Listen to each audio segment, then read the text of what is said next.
Philippines. Mabuhay, Philippines!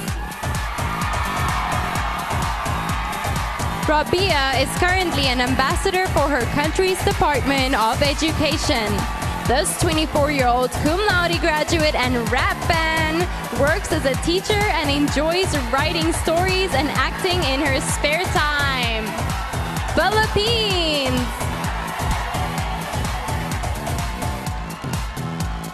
Let's go. In some countries, sport is like the national pastime. That's But in the Philippines, some might say that pageantry is the pastime.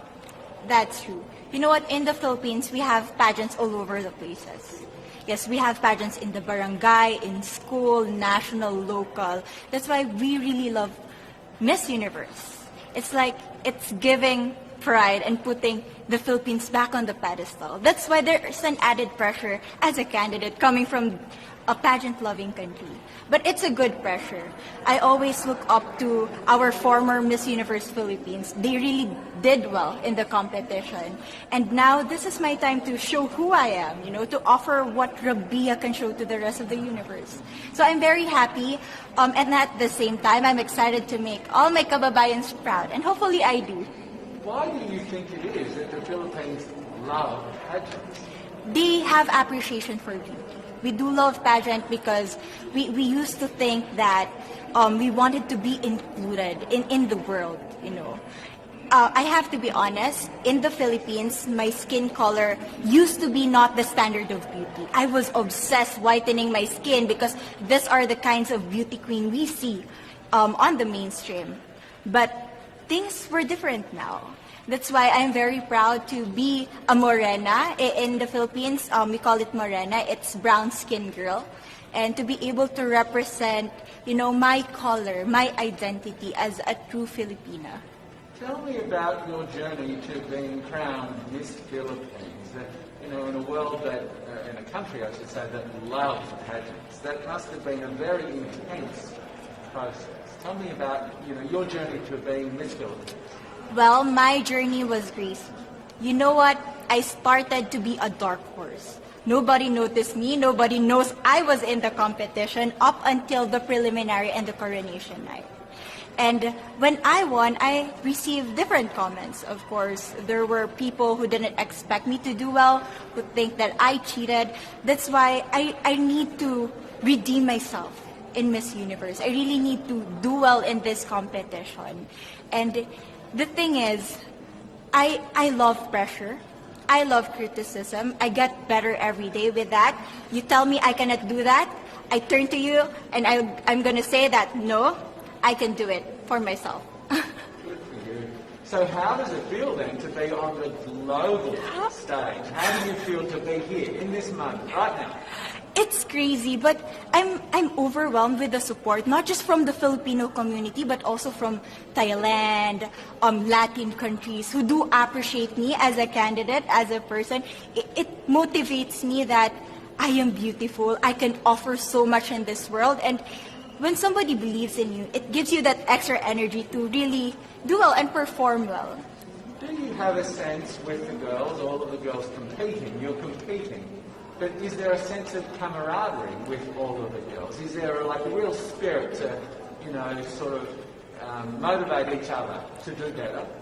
You know what? I have a different idea about Miss Universe. I thought it's going to be very competitive, in a healthy way, well, of course. But now I can see every girl helping each other, from fixing those hairs, from trying to zip up those outfits. It speaks of the closeness and the kind of camaraderie that we want to have.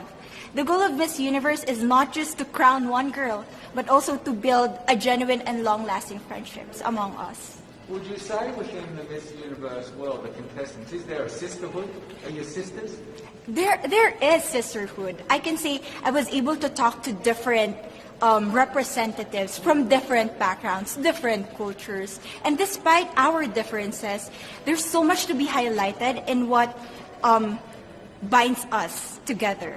And that is because we want to empower women. We want to have our advocacies. We want to speak for the things that we love. And that's a celebration of women and the beauty that we have.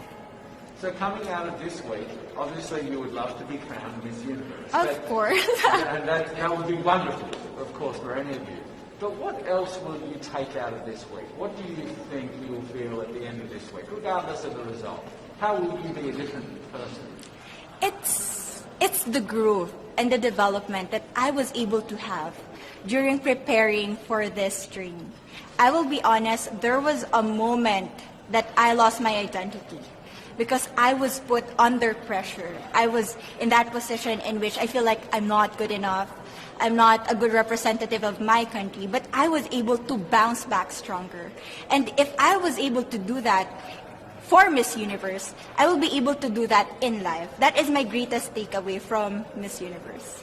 Okay, so the Philippines have a huge amount of fans. Yes. I want you to give us a little bit of a message to the fans here and at home. But send a message. What would you say to all the fans in the Philippines? To all my fans from the Philippines and from all over the world, maraming salamat po. Thank you so much for loving me and for believing in me.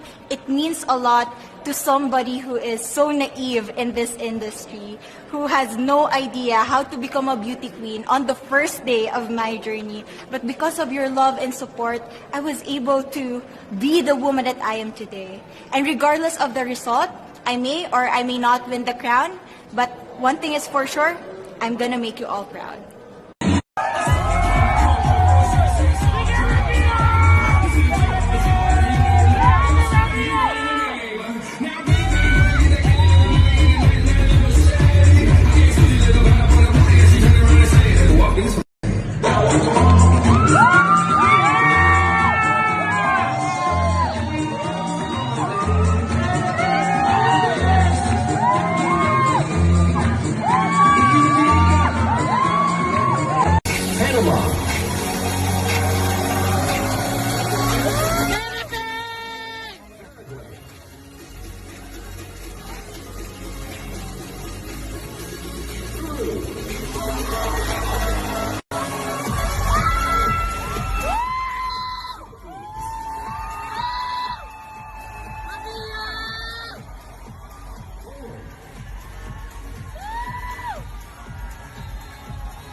Is to employ your own volunteer to make